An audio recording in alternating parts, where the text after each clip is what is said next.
Metamorphosis by Franz Kafka, translated by David Willey. Chapter 1.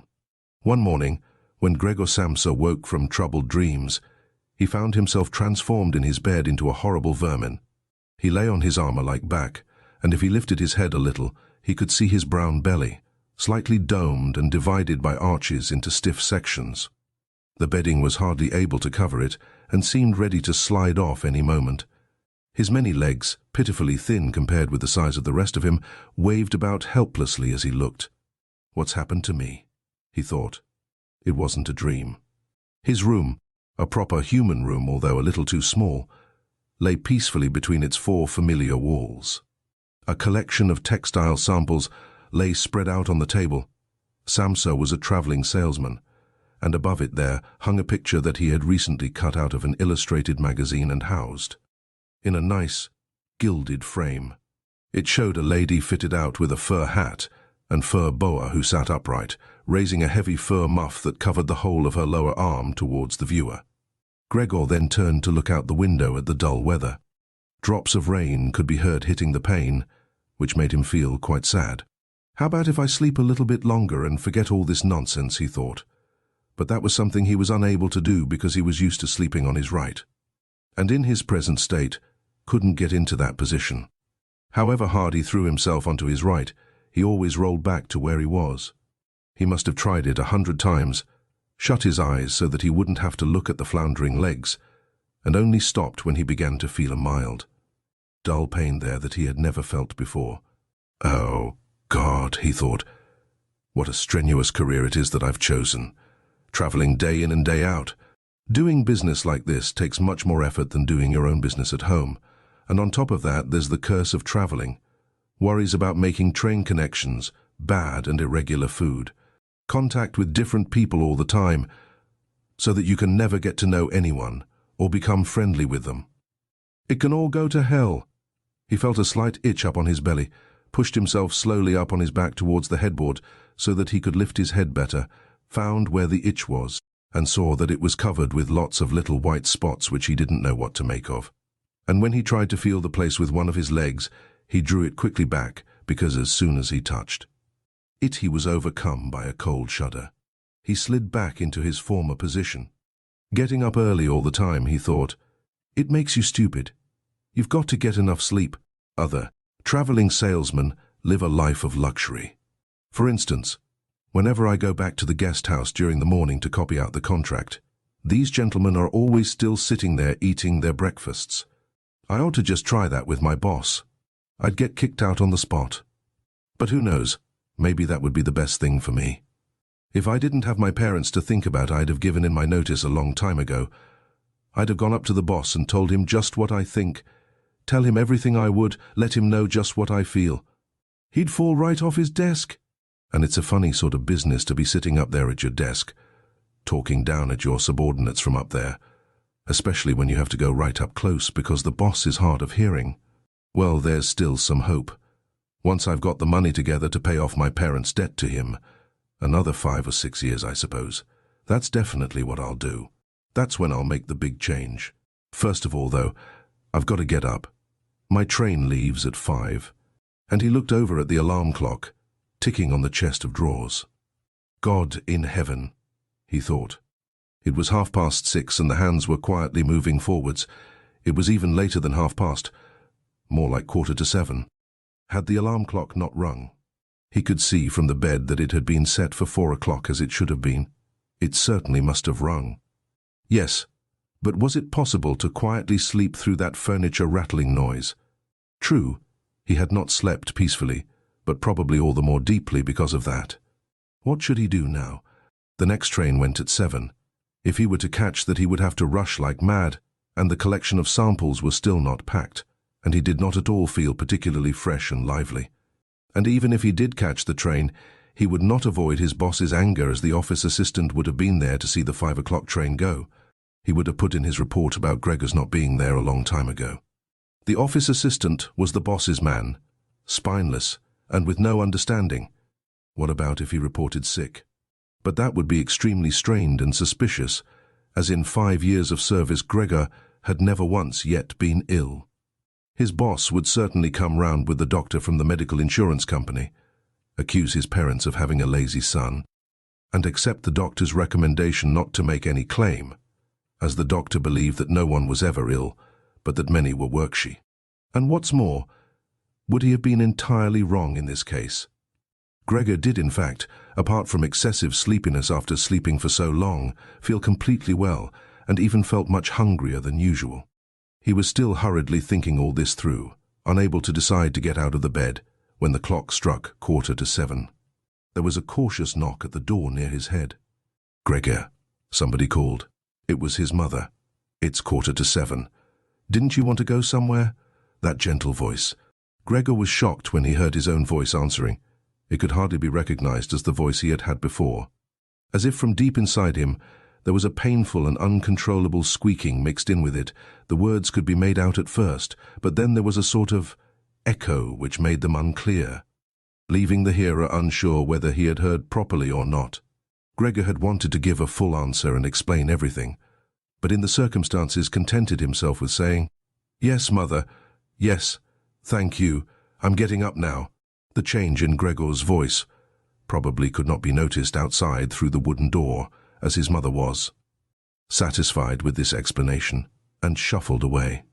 But this short conversation made the other members of the family aware that Gregor, against their expectations, was still at home, and soon his father came knocking at one of the side doors, gently, but with his fist. "Gregor, Gregor," he called, "what's wrong?" And after a short while he called again, with a warning deepness in his voice. "Gregor, Gregor." At the other side door his sister came plaintively. "Gregor, aren't you well? Do you need anything?" Gregor answered to both sides.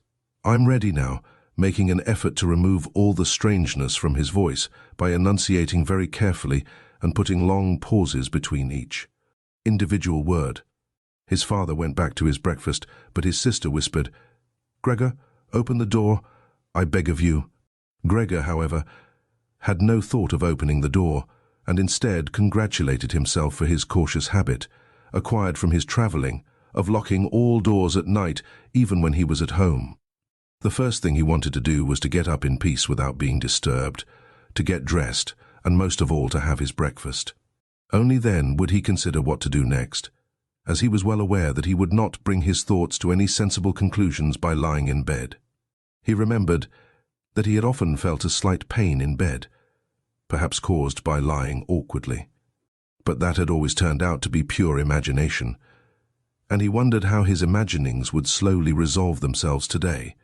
He did not have the slightest doubt that the change in his voice was nothing more than the first sign of a serious cold, which was an occupational hazard for travelling salesmen.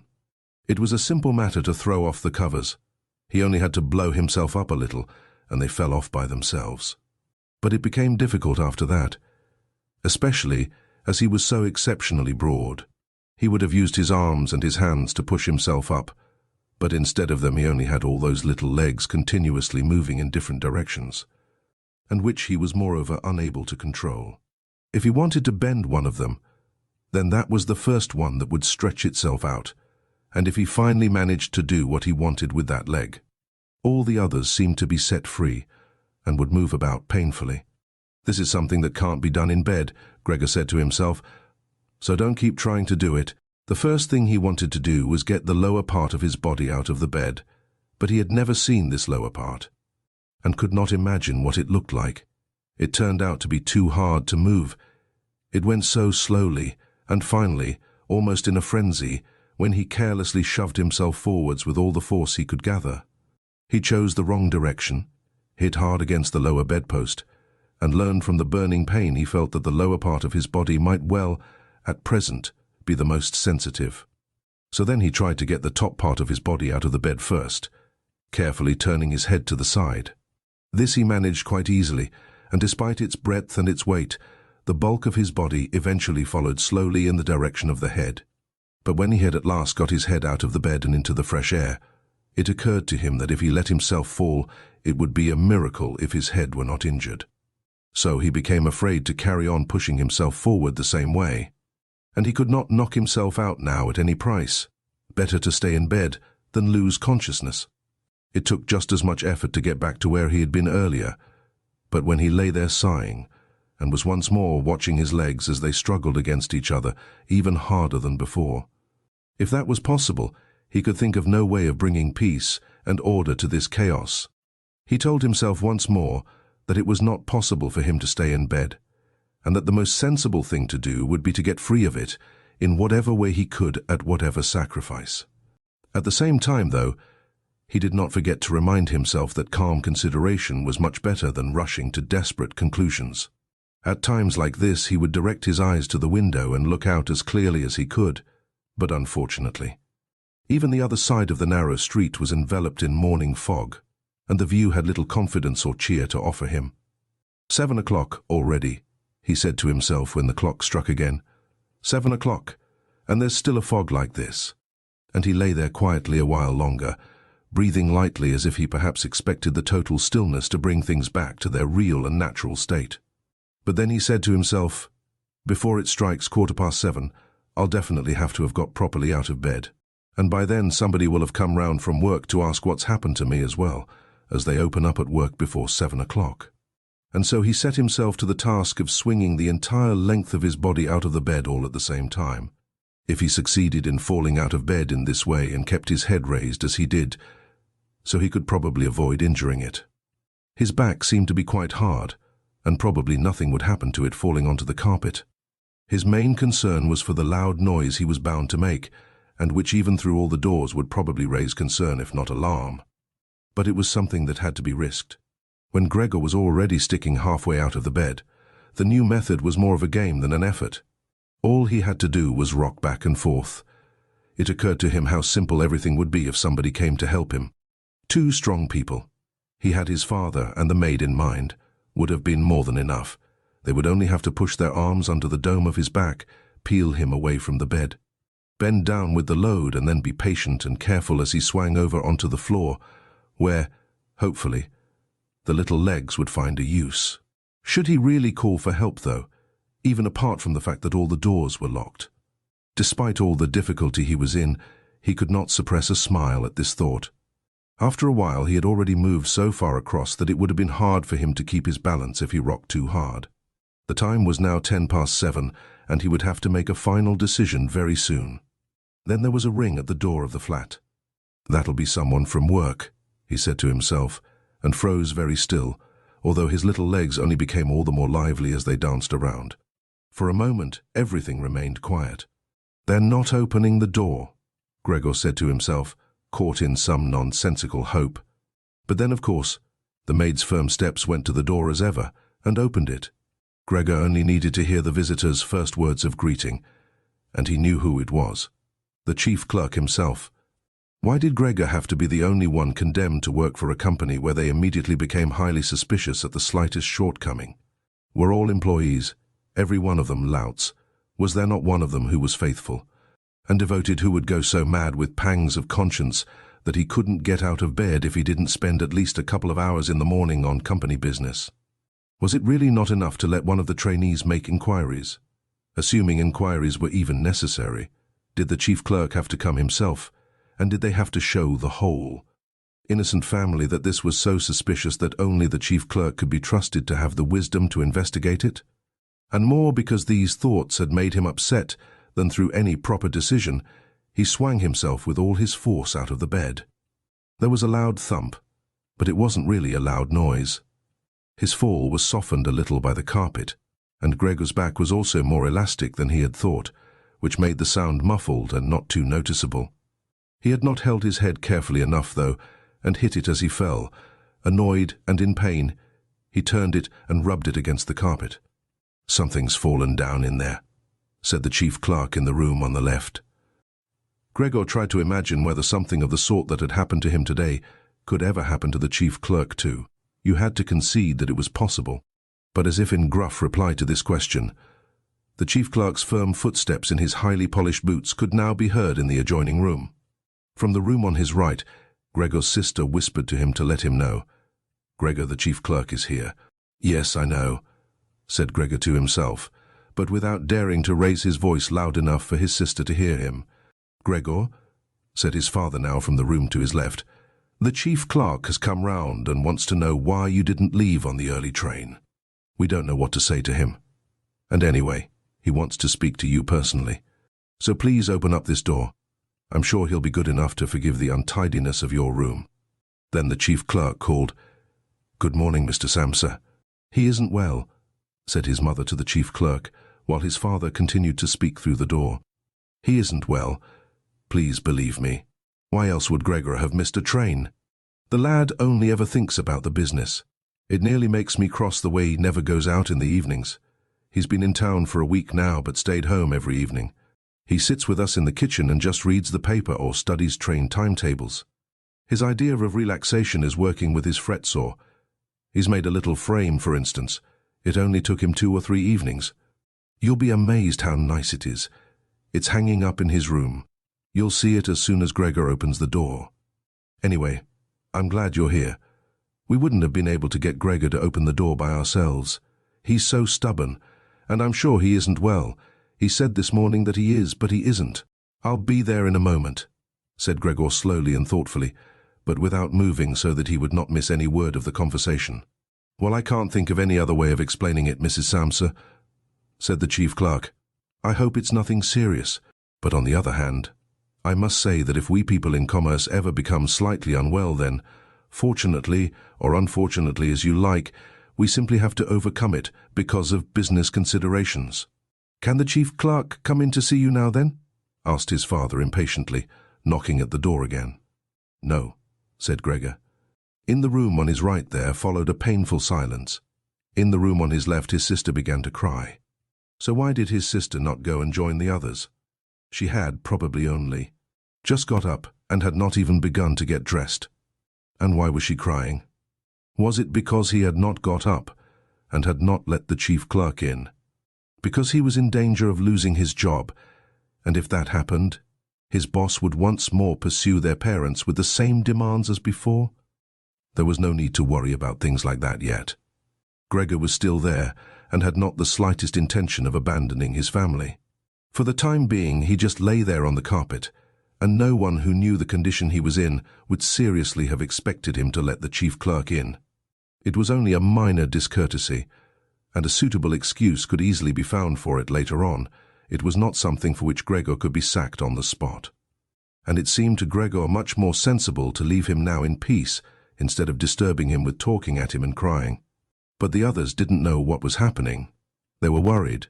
That would excuse their behavior. The chief clerk now raised his voice. "Mr. Samsa," he called to him, "what is wrong? You barricade yourself in your room. Give us no more than yes or no for an answer. You are causing serious and unnecessary concern to your parents, and you fail, and I mention this just by the way, you fail to carry out your business duties in a way that is quite unheard of. I'm speaking here on behalf of your parents and of your employer, and really must request a clear and immediate explanation. I am astonished, quite astonished. I thought I knew you as a calm and sensible person, and now you suddenly seem to be showing off with peculiar whims. This morning your employer did suggest a possible reason for your failure to appear.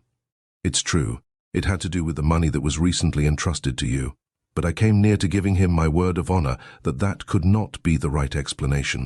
But now that I see your incomprehensible stubbornness, I no longer feel any wish whatsoever to intercede on your behalf. And nor is your position all that secure. I had originally intended to say all this to you in private. But since you cause me to waste my time here for no good reason, I don't see why your parents should not also learn of it. Your turnover has been very unsatisfactory of late. I grant you that it's not the time of year to do especially good business. We recognize that. But there simply is no time of year to do no business at all, Mr. Samsa. We cannot allow there to be. But sir, called Gregor, beside himself and forgetting all else in the excitement, I'll open up immediately, just a moment. I'm slightly unwell, an attack of dizziness. I haven't been able to get up. I'm still in bed now.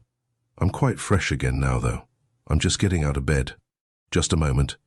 Be patient. It's not quite as easy as I'd thought. I'm quite all right now, though. It's shocking what can suddenly happen to a person. I was quite all right last night. My parents know about it, perhaps better than me.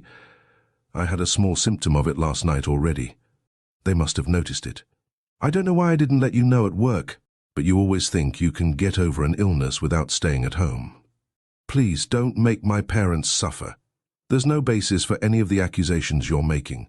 Nobody's ever said a word to me about any of these things. Maybe you haven't read the latest contracts I sent in. I'll set off with the 8 o'clock train as well. These few hours of rest have given me strength. You don't need to wait, sir. I'll be in the office soon after you, and please be so good as to tell that to the boss and recommend me to him." And while Gregor gushed out these words, hardly knowing what he was saying, he made his way over to the chest of drawers. This was easily done, probably because of the practice he had already had in bed, where he now tried to get himself upright. He really did want to open the door, really did want to let them see him and to speak with the chief clerk. The others were being so insistent, and he was curious to learn what they would say when they caught sight of him. If they were shocked, then it would no longer be Gregor's responsibility, and he could rest. If, however, they took everything calmly, he would still have no reason to be upset, and if he hurried, he really could be at the station for 8 o'clock. The first few times he tried to climb up on the smooth chest of drawers, he just slid down again. But he finally gave himself one last swing and stood there upright. The lower part of his body was in serious pain, but he no longer gave any attention to it. Now he let himself fall against the back of a nearby chair and held tightly to the edges of it with his little legs. By now he had also calmed down and kept quiet so that he could listen to what the chief clerk was saying. "Did you understand a word of all that?" the chief clerk asked his parents. "Surely he's not trying to make fools of us."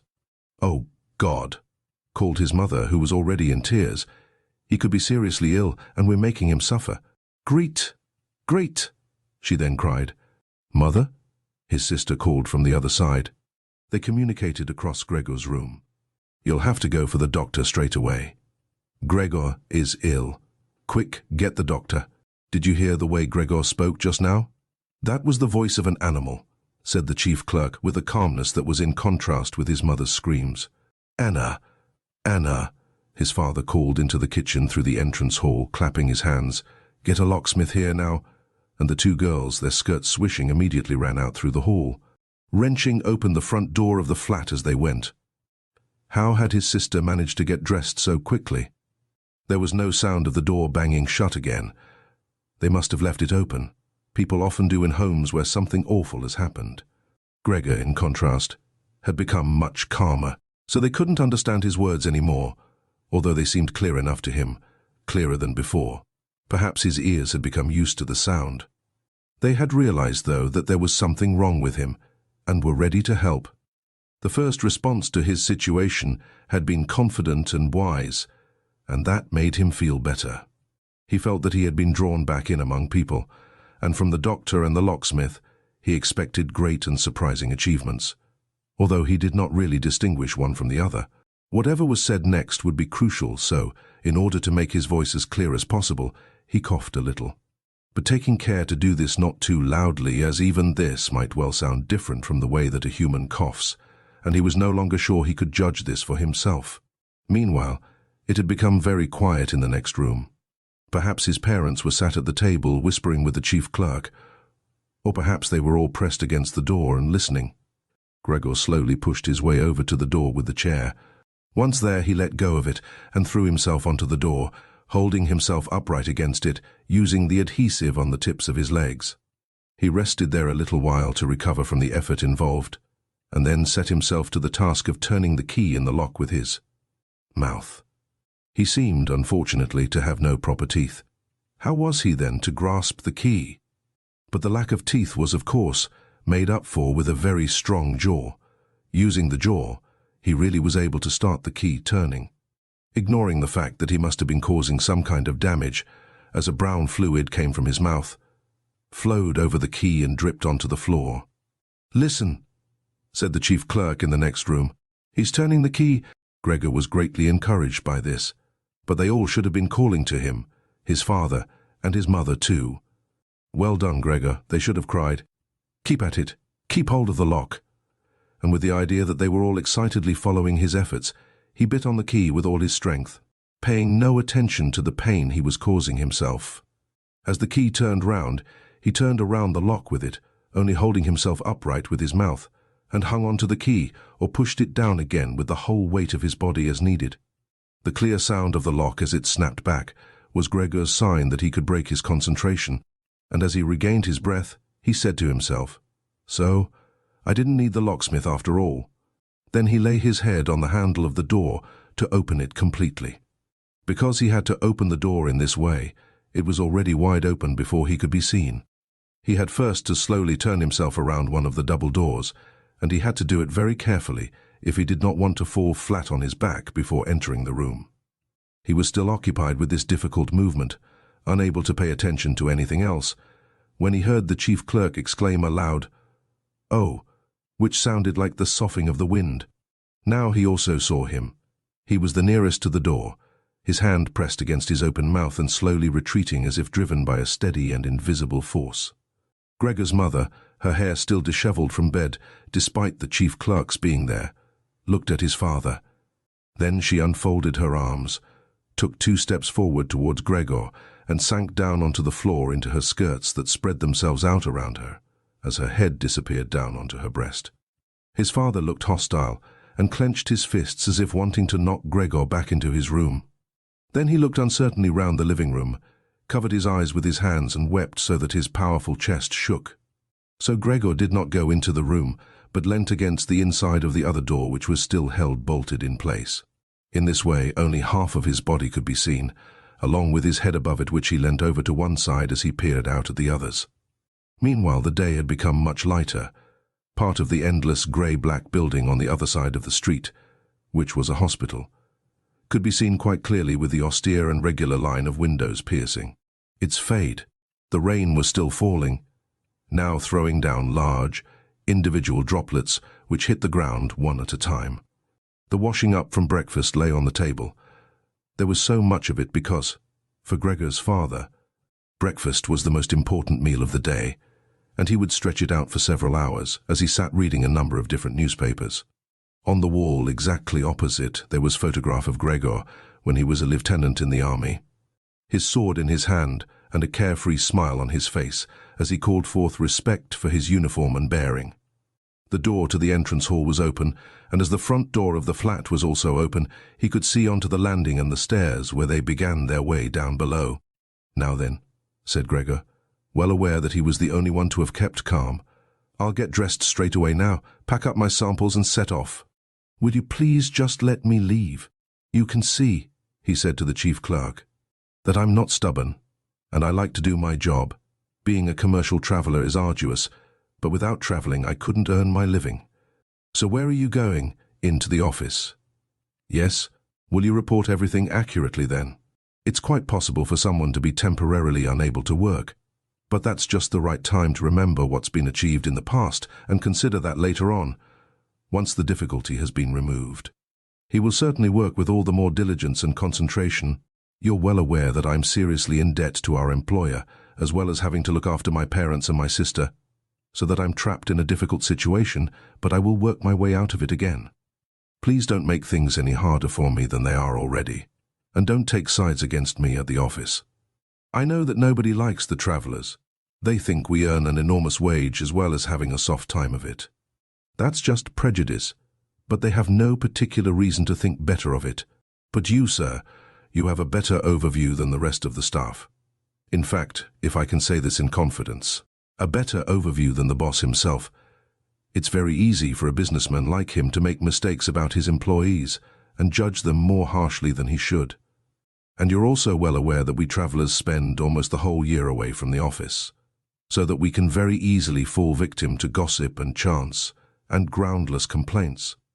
And it's almost impossible to defend yourself from that sort of thing. We don't usually even hear about them, or if at all, it's when we arrive back home exhausted from a trip. And that's when we feel the harmful effects of what's been going on without even knowing what caused them. Please, don't go away. At least first say something to show that you grant that I'm at least partly right." But the chief clerk had turned away as soon as Gregor had started to speak, and, with protruding lips, only stared back at him over his trembling shoulders as he left. He did not keep still for a moment while Gregor was speaking, but moved steadily towards the door without taking his eyes off him. He moved very gradually, as if there had been some secret prohibition on leaving the room. It was only when he had reached the entrance hall that he made a sudden movement, drew his foot from the living room, and rushed forward in a panic. In the hall, he stretched his right hand far out towards the stairway, as if out there was some supernatural force waiting to save him. Gregor realized that it was out of the question to let the chief clerk go away in this mood, if his position in the firm was not to be put into extreme danger. That was something his parents did not understand very well. Over the years, they had become convinced that this job would provide for Gregor for his entire life. And besides, they had so much to worry about at present that they had lost sight of any thought for the future. Gregor, though, did think about the future.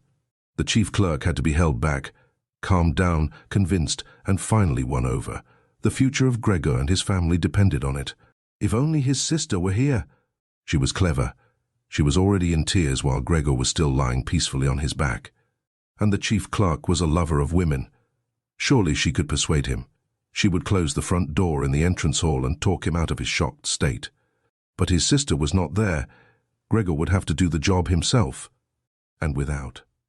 Considering that he still was not familiar with how well he could move about in his present state, or that his speech still might not, or probably would not, be understood. He let go of the door, pushed himself through the opening, tried to reach the chief clerk on the landing who, ridiculously, was holding on to the banister with both hands. But Gregor fell immediately over, with a little scream as he sought something to hold on to, landed on his numerous little legs. Hardly had that happened than, for the first time that day, he began to feel all right with his body. The little legs had the solid ground under them, to his pleasure. They did exactly as he told them. They were even making the effort to carry him where he wanted to go, and he was soon believing that all his sorrows would soon be finally at an end. He held back the urge to move, but swayed from side to side as he crouched there on the floor. His mother was not far away in front of him and seemed, at first, quite engrossed in herself, but then she suddenly jumped up with her arms outstretched and her fingers spread, shouting, "Help! For pity's sake, help!" The way she held her head suggested she wanted to see Gregor better. But the unthinking way she was hurrying backwards showed that she did not. She had forgotten that the table was behind her with all the breakfast things on it. When she reached the table, she sat quickly down on it. Without knowing what she was doing, without even seeming to notice that the coffee pot had been knocked over and a gush of coffee was pouring down onto the carpet. "Mother, mother," said Gregor gently, looking up at her. He had completely forgotten the chief clerk for the moment, but could not help himself snapping in the air with his jaws at the sight of the flow of coffee. That set his mother screaming anew. She fled from the table and into the arms of his father as he rushed towards her. Gregor, though, had no time to spare for his parents now. The chief clerk had already reached the stairs. With his chin on the banister, he looked back for the last time. Gregor made a run for him. He wanted to be sure of reaching him. The chief clerk must have expected something, as he leapt down several steps at once and disappeared, his shouts resounding all around the staircase. The flight of the chief clerk seemed, unfortunately, to put Gregor's father into a panic as well. Until then he had been relatively self-controlled, but now, instead of running after the chief clerk himself, or at least not impeding Gregor as he ran after him, Gregor's father seized the chief clerk's stick in his right hand. The chief clerk had left it behind on a chair, along with his hat and overcoat, picked up a large newspaper from the table with his left, and used them to drive Gregor back into his room, stamping his foot at him as he went. Gregor's appeals to his father were of no help. His appeals were simply not understood. However much he humbly turned his head, his father merely stamped his foot all the harder. Across the room, despite the chilly weather, Gregor's mother had pulled open a window, leant far out of it, and pressed her hands to her face. A strong draught of air flew in from the street towards the stairway. The curtains flew up, the newspapers on the table fluttered, and some of them were blown onto the floor. Nothing would stop Gregor's father as he drove him back, making hissing noises at him like a wild man. Gregor had never had any practice in moving backwards, and was only able to go very slowly. If Gregor had only been allowed to turn round, he would have been back in his room straight away, but he was afraid that if he took the time to do that, his father would become impatient. And there was the threat of a lethal blow to his back or head from the stick in his father's hand any moment. Eventually, though, Gregor realized that. He had no choice as he saw, to his disgust, that he was quite incapable of going backwards in a straight line. So he began, as quickly as possible and with frequent anxious glances at his father, to turn himself round. It went very slowly, but perhaps his father was able to see his good intentions, as he did nothing to hinder him. In fact, now and then he used the tip of his stick to give directions from a distance as to which way to turn. If only his father would stop that unbearable hissing. It was making Gregor quite confused. When he had nearly finished turning round, still listening to that hissing, he made a mistake and turned himself back a little the way he had just come. He was pleased when he finally had his head in front of the doorway, but then saw that it was too narrow, and his body was too broad to get through it without further difficulty. In his present mood, it obviously did not occur to his father to open the other of the double doors, so that Gregor would have enough space to get through. He was merely fixed on the idea that Gregor should be got back into his room as quickly as possible. Nor would he ever have allowed Gregor the time to get himself upright as preparation for getting through the doorway. What he did, making more noise than ever, was to drive Gregor forwards all the harder, as if there had been nothing in the way. It sounded to Gregor as if there was now more than one father behind him. It was not. A pleasant experience, and Gregor pushed himself into the doorway without regard for what might happen. One side of his body lifted itself. He lay at an angle in the doorway, one flank scraped on the white door and was painfully injured, leaving vile brown flecks on it. Soon he was stuck fast, and would not have been able to move at all by himself. The little legs along one side hung quivering in the air, while those on the other side were pressed painfully against the ground. Then his father gave him a hefty shove from behind, which released him from where he was held and sent him flying, and heavily bleeding, deep into his room. The door was slammed shut with the stick. Then, finally, all was quiet. Chapter 2. It was not until it was getting dark that evening that Gregor awoke from his deep and coma-like sleep. He would have woken soon afterwards anyway, even if he hadn't been disturbed, as he had had enough sleep and felt fully rested. But he had the impression that some hurried steps and the sound of the door leading into the front room being carefully shut had woken him. The light from the electric street lamps shone palely here and there onto the ceiling and tops of the furniture, but down below where Gregor was, it was dark. He pushed himself over to the door, feeling his way clumsily with his antennae, of which he was now beginning to learn the value, in order to see what had been happening there. The whole of his left side seemed like one painfully stretched scar, and he limped badly on his 2 rows of legs. One of the legs had been badly injured in the events of that morning. It was nearly a miracle that only one of them had been, and dragged along lifelessly. It was only when he had reached the door that he realized what it actually was that had drawn him over to it. It was the smell of something to eat. By the door there was a dish filled with sweetened milk with little pieces of white bread floating in it. He was so pleased he almost laughed, as he was even hungrier than he had been that morning, and immediately dipped his head into the milk, nearly covering his eyes with it. But he soon drew his head back again in disappointment. Not only did the pain in his tender left side make it difficult to eat the food, he was only able to eat if his whole body worked together as a snuffling whole. But the milk did not taste at all nice. Milk like this was normally his favorite drink, and his sister had certainly left it there for him because of that, but he turned, almost against his own will, away from the dish and crawled back into the center of the room. Through the crack in the door, Gregor could see that the gas had been lit in the living room. His father at this time would normally be sat with his evening paper, reading it out in a loud voice to Gregor's mother, and sometimes to his sister, but there was now not a sound to be heard. Gregor's sister would often write and tell him about this reading, but maybe his father had lost the habit in recent times. It was so quiet all around too, even though there must have been somebody in the flat. "What a quiet life it is the family lead," said Gregor to himself, and, gazing into the darkness, felt a great pride that he was able to provide a life like that in such a nice home for his sister and parents. But what now, if all this peace and wealth and comfort should come to a horrible and frightening end? That was something that Gregor did not want to think about too much, So he started to move about, crawling up and down the room. Once during that long evening, the door on one side of the room was opened very slightly and hurriedly closed again. Later on, the door on the other side did the same. It seemed that someone needed to enter the room, but thought better of it. Gregor went and waited immediately by the door, resolved either to bring the timorous visitor into the room in some way, or at least to find out who it was. But the door was opened no more that night, and Gregor waited in vain.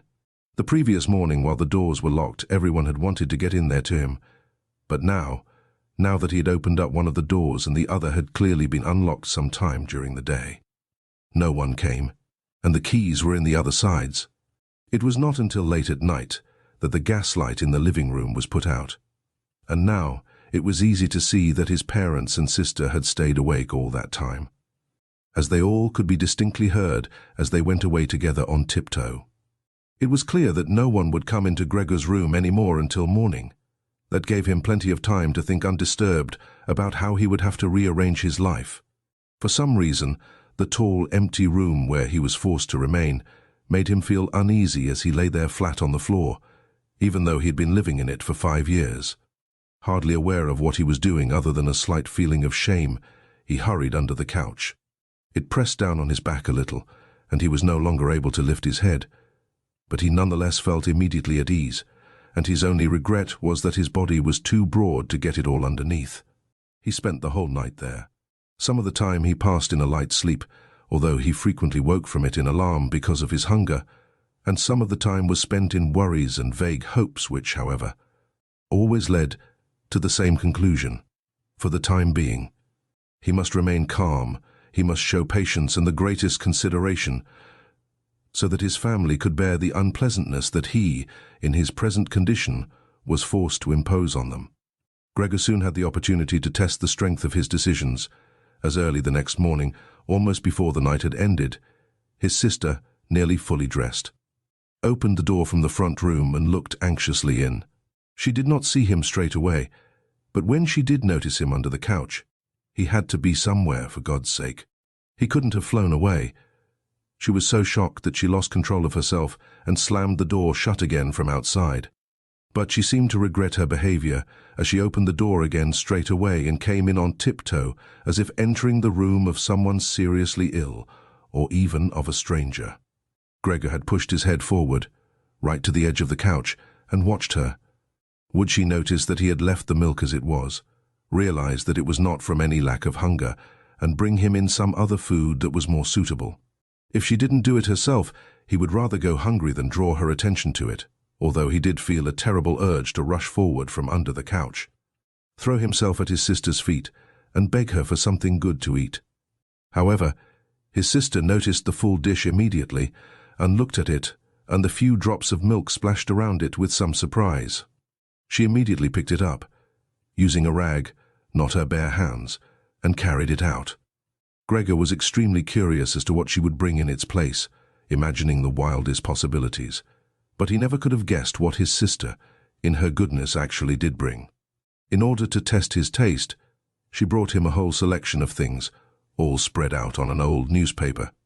There were old, half-rotten vegetables, bones from the evening meal, covered in white sauce that had gone hard, a few raisins and almonds, some cheese that Gregor had declared inedible 2 days before, a dry roll and some bread spread with butter and salt, as well as all that she had poured some water into the dish, which had probably been permanently set aside for Gregor's use, and placed it beside them. Then, out of consideration for Gregor's feelings, as she knew that he would not eat in front of her, she hurried out again and even turned the key in the lock so that Gregor would know he could make things as comfortable for himself as he liked. Gregor's little legs whirred. At last he could eat. What's more, his injuries must already have completely healed, as he found no difficulty in moving. This amazed him, as more than a month earlier he had cut his finger slightly with a knife. He thought of how his finger had still hurt the day before yesterday. "Am I less sensitive than I used to be then?" he thought, and was already sucking greedily at the cheese which had immediately, almost compellingly, attracted him much more than the other foods on the newspaper. Quickly, one after another, his eyes watering with pleasure, he consumed the cheese, the vegetables and the sauce, The fresh foods, on the other hand, he didn't like at all, and even dragged the things he did want to eat a little way away from them, because he couldn't stand the smell. Long after he had finished eating and lay lethargic in the same place, his sister slowly turned the key in the lock as a sign to him that he should withdraw. He was immediately startled, although he had been half asleep, and he hurried back under the couch. But he needed great self-control to stay there even for the short time that his sister was in the room, as eating so much food had rounded out his body a little, and he could hardly breathe in that narrow space. Half suffocating, he watched with bulging eyes as his sister unself-consciously took a broom and swept up. The leftovers, mixing them in with the food he had not even touched at all, as if it could not be used anymore. She quickly dropped it all into a bin, closed it with its wooden lid, and carried everything out. She had hardly turned her back before Gregor came out again from under the couch and stretched himself. This was how Gregor received his food each day now, once in the morning while his parents and the maid were still asleep, and the second time after everyone had eaten their meal at midday, as his parents would sleep for a little while then as well, and Gregor's sister would send the maid away on some errand. Gregor's father and mother certainly did not want him to starve either, but perhaps it would have been more than they could stand to have any more experience of his feeding than being told about it. And perhaps his sister wanted to spare them what distress she could, as they were indeed suffering enough. It was impossible for Gregor to find out what they had told the doctor and the locksmith that first morning to get them out of the flat. As nobody could understand him, nobody, not even his sister, thought that he could understand them, so he had to be content to hear his sister's sighs and appeals to the saints as she moved about his room. It was only later, when she had become a little more used to everything. There was, of course, no question of her ever becoming fully used to the situation, that Gregor would sometimes catch a friendly comment, or at least a comment that could be construed as friendly. "He's enjoyed his dinner today," she might say when he had diligently cleared away all the food left for him, or if he left most of it, which slowly became more and more frequent, she would often say, sadly. Now everything's just been left there again. Although Gregor wasn't able to hear any news directly, he did listen to much of what was said in the next rooms. And whenever he heard anyone speaking, he would scurry straight to the appropriate door and press his whole body against it.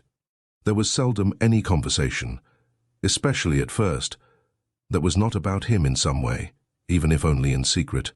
For 2 whole days, all the talk at every mealtime was about what they should do now. But even between meals they spoke about the same subject, as there were always at least 2 members of the family at home. Nobody wanted to be at home by themselves, and it was out of the question to leave the flat entirely empty. And on the very first day the maid had fallen to her knees and begged Gregor's mother to let her go without delay. It was not very clear how much she knew of what had happened, but she left within a quarter of an hour, tearfully thanking Gregor's mother for her dismissal as if she had done her an enormous service. She even swore emphatically not to tell anyone the slightest about what had happened, even though no one had asked that of her. Now Gregor's sister also had to help his mother with the cooking, although that was not so much bother as no one ate very much. Gregor often heard how one of them would unsuccessfully urge another to eat, and receive no more answer than, "No thanks, I've had enough," or something similar. No one drank very much either. His sister would sometimes ask his father whether he would like a beer, hoping for the chance to go and fetch it herself. When his father then said nothing, she would add, so that he would not feel selfish, that she could send the housekeeper for it, but then his father would close the matter with a big loud no, and no more would be said. Even before the first day had come to an end, his father had explained to Gregor's mother and sister what their finances and prospects were. Now and then he stood up from the table and took some receipt or document from the little cash box he had saved from his business when it had collapsed 5 years earlier. Gregor heard how he opened the complicated lock, and then closed it again after he had taken the item he wanted. What he heard his father say was some of the first good news that Gregor heard since he had first been incarcerated in his room. He had thought that nothing at all remained from his father's business. At least he had never told him anything different, and Gregor had never asked him about it anyway. Their business misfortune had reduced the family to a state of total despair, and Gregor's only concern at that time had been to arrange things so that they could all forget about it as quickly as possible. So then he started working especially hard. with a fiery vigor that raised him from a junior salesman to a traveling representative almost overnight, bringing with it the chance to earn money in quite different ways. Gregor converted his success at work straight into cash that he could lay on the table at home for the benefit of his astonished and delighted family. They had been good times, and they had never come again, at least not with the same splendor, even though Gregor had later earned so much that he was in a position to bear the costs of the whole family. And did bear them. They had even got used to it. Both Gregor and the family. They took the money with gratitude, and he was glad to provide it, although there was no longer much warm affection given in return. Gregor only remained close to his sister now. Unlike him, she was very fond of music, and a gifted and expressive violinist. It was his secret plan to send her to the conservatory next year, even though it would cause great expense that would have to be made up for in some other way. During Gregor's short periods in town, conversation with his sister would often turn to the conservatory, but it was only ever mentioned as a lovely dream that could never be realized. Their parents did not like to hear this innocent talk, but Gregor thought about it quite hard and decided he would let them know what he planned with a grand announcement of it on Christmas Day. That was the sort of totally pointless thing that went through his mind in his present state, pressed upright against the door and listening. There were times when he simply became too tired to continue listening, when his head would fall wearily against the door and he would pull it up again with a start, as even the slightest noise he caused would be heard next door, and they would all go silent.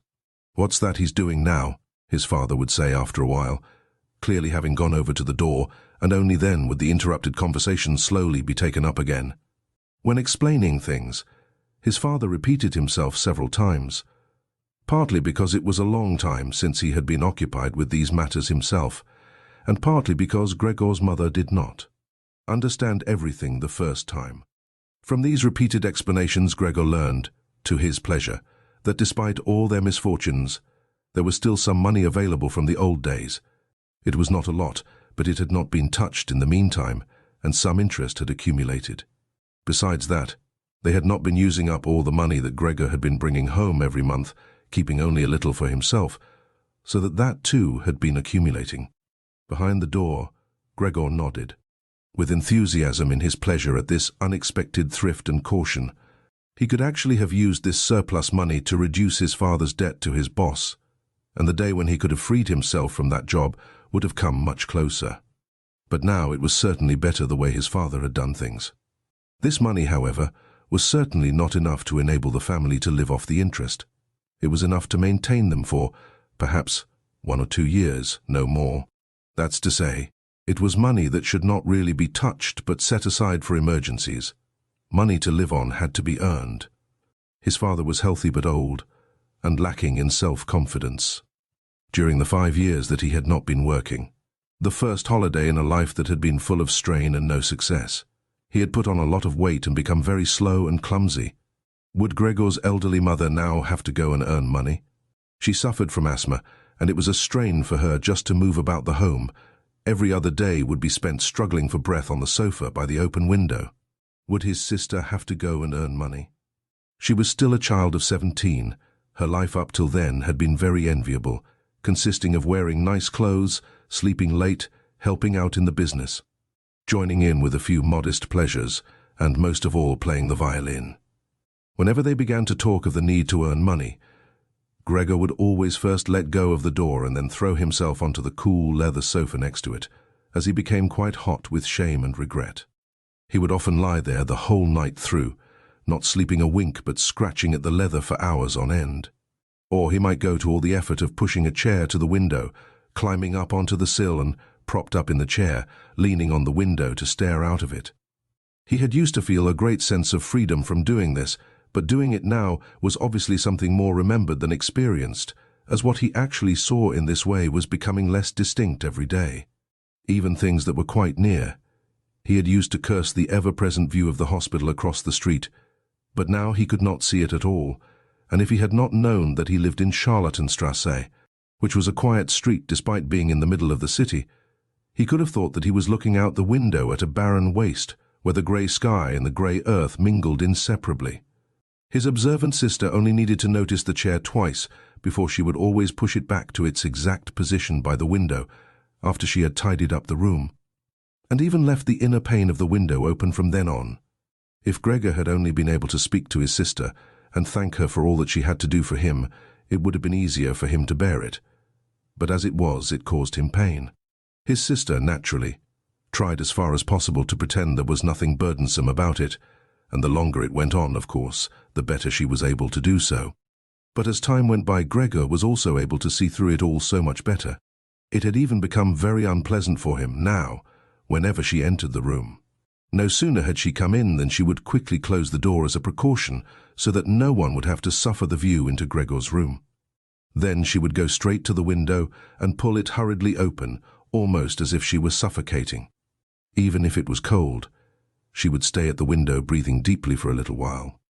She would alarm Gregor twice a day with this running about and noise-making. He would stay under the couch shivering the whole while, knowing full well that she would certainly have liked to spare him this ordeal. But it was impossible for her to be in the same room with him with the windows closed. One day, about a month after Gregor's transformation, when his sister no longer had any particular reason to be shocked at his appearance, she came into the room a little earlier than usual and found him still staring out the window, motionless, and just where he would be most horrible. In itself, his sister's not coming into the room would have been no surprise for Gregor, as it would have been difficult for her to immediately open the window while he was still there. But not only did she not come in, she went straight back and closed the door behind her. A stranger would have thought he had threatened her and tried to bite her. Gregor went straight to hide himself under the couch, of course, but he had to wait until midday before his sister came back, and she seemed much more uneasy than usual. It made him realize that she still found his appearance unbearable and would continue to do so. She probably even had to overcome the urge to flee when she saw the little bit of him that protruded from under the couch. One day, in order to spare her even this sight, he spent 4 hours carrying the bedsheet over to the couch on his back and arranged it so that he was completely covered and his sister would not be able to see him even if she bent down. If she did not think this sheet was necessary, then all she had to do was take it off again, as it was clear enough that it was no pleasure for Gregor to cut himself off so completely. She left the sheet where it was. Gregor even thought he glimpsed a look of gratitude one time when he carefully looked out from under the sheet to see how his sister liked the new arrangement. For the first 14 days, Gregor's parents could not bring themselves to come into the room to see him. He would often hear them say how they appreciated all the new work his sister was doing, even though, before, they had seen her as a girl who was somewhat useless and frequently been annoyed with her. But now the two of them, father and mother, would often both wait outside the door of Gregor's room while his sister tidied up in there. And as soon as she went out again, she would have to tell them exactly how everything looked, what Gregor had eaten, how he had behaved this time, and whether, perhaps, any slight improvement could be seen. His mother also wanted to go in and visit Gregor relatively soon, but his father and sister at first persuaded her against it. Gregor listened very closely to all this and approved fully. Later, though, she had to be held back by force, which made her call out, "Let me go and see Gregor. He is my unfortunate son. Can't you understand I have to see him?" And Gregor would think to himself that maybe it would be better if his mother came in, not every day, of course, but one day a week. Perhaps. She could understand everything much better than his sister, who, for all her courage, was still just a child after all, and really might not have had an adult's appreciation of the burdensome job she had taken on. Gregor's wish to see his mother was soon realized. Out of consideration for his parents, Gregor wanted to avoid being seen at the window during the day. The few square meters of the floor did not give him much room to crawl about. It was hard to just lie quietly through the night. His food soon stopped giving him any pleasure at all, and so, to entertain himself, he got into the habit of crawling up and down the walls and ceiling. He was especially fond of hanging from the ceiling. It was quite different from lying on the floor. He could breathe more freely, his body had a light swing to it, and up there, relaxed and almost happy. It might happen that he would surprise even himself by letting go of the ceiling and landing on the floor with a crash. But now, of course, he had far better control of his body than before, and, even with a fall as great as that, caused himself no damage. Very soon his sister noticed Gregor's new way of entertaining himself. He had, after all, left traces of the adhesive from his feet as he crawled about, and got it into her head to make it as easy as possible for him by removing the furniture that got in his way, especially the chest of drawers and the desk. Now this was not something that she would be able to do by herself. She did not dare to ask for help from her father. The 16-year-old maid had carried on bravely since the cook had left, but she certainly would not have helped in this. She had even asked to be allowed to keep the kitchen locked at all times and never to have to open the door unless it was especially important. So his sister had no choice but to choose some time when Gregor's father was not there and fetch his mother to help her. As she approached the room, Gregor could hear his mother express her joy, but once at the door she went silent. First, of course, his sister came in and looked round to see that everything in the room was all right, and only then did she let her mother enter. Gregor had hurriedly pulled the sheet down lower over the couch and put more folds into it, so that everything really looked as if it had just been thrown down by chance. Gregor also refrained this time from spying out from under the sheet. He gave up the chance to see his mother until later, and was simply glad that she had come. "You can come in, he can't be seen," said his sister, obviously leading her in by the hand. The old chest of drawers was too heavy for a pair of feeble women to be heaving about, but Gregor listened as they pushed it from its place. His sister always taking on the heaviest part of the work for herself and ignoring her mother's warnings that she would strain herself. This lasted a very long time. After laboring at it for 15 minutes or more, his mother said it would be better to leave the chest where it was. For one thing, it was too heavy for them to get the job finished before Gregor's father got home, and leaving it in the middle of the room, it would be in his way even more. And for another thing, it wasn't even sure that taking the furniture away would really be any help to him. She thought just the opposite. The sight of the bare walls saddened her right to her heart, and why wouldn't Gregor feel the same way about it? He'd been used to this furniture in his room for a long time, and it would make him feel abandoned to be in an empty room like that. Then, quietly, almost whispering as if wanting Gregor, whose whereabouts she did not know, to hear not even the tone of her voice, as she was convinced that he did not understand her words, she added, "And by taking the furniture away, won't it seem like we're showing that we've given up all hope of improvement and we're abandoning him to cope for himself? I think it'd be best to leave the room exactly the way it was before, so that when Gregor comes back to us again, he'll find everything unchanged and he'll be able to forget the time in between, all the easier." Hearing these words from his mother made Gregor realize that the lack of any direct human communication, along with the monotonous life led by the family during these 2 months, must have made him confused. He could think of no other way of explaining to himself why he had seriously wanted his room emptied out. Had he really wanted to transform his room into a cave, a warm room fitted out with the nice furniture he had inherited? That would have let him crawl around unimpeded in any direction, but it would also have let him quickly forget his past when he had still been human. He had come very close to forgetting, and it had only been the voice of his mother, unheard for so long, that had shaken him out of it. Nothing should be removed. Everything had to stay. He could not do without the good influence the furniture had on his condition, and if the furniture made it difficult for him to crawl about mindlessly, that was not a loss, but a great advantage. His sister, unfortunately, did not agree. She had become used to the idea, not without reason, that she was Gregor's spokesman to his parents about the things that concerned him. This meant that his mother's advice now was sufficient reason for her to insist on removing not only the chest of drawers and the desk, as she had thought at first, but all the furniture apart from the all-important couch. It was more than childish perversity, of course, or the unexpected confidence she had recently acquired, that made her insist. She had indeed noticed that Gregor needed a lot of room to crawl about in, whereas the furniture, as far as anyone could see, was of no use to him at all.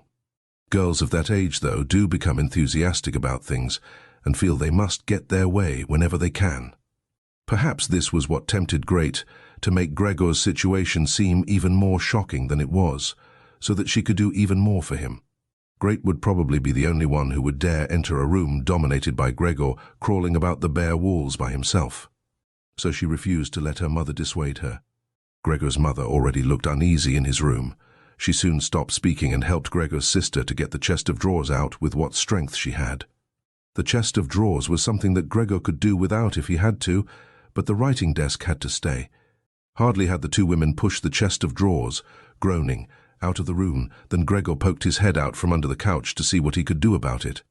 He meant to be as careful and considerate as he could, but, unfortunately, it was his mother who came back first while Great in the next room had her arms round the chest, pushing and pulling at it from side to side by herself without, of course, moving it an inch. His mother was not used to the sight of Gregor.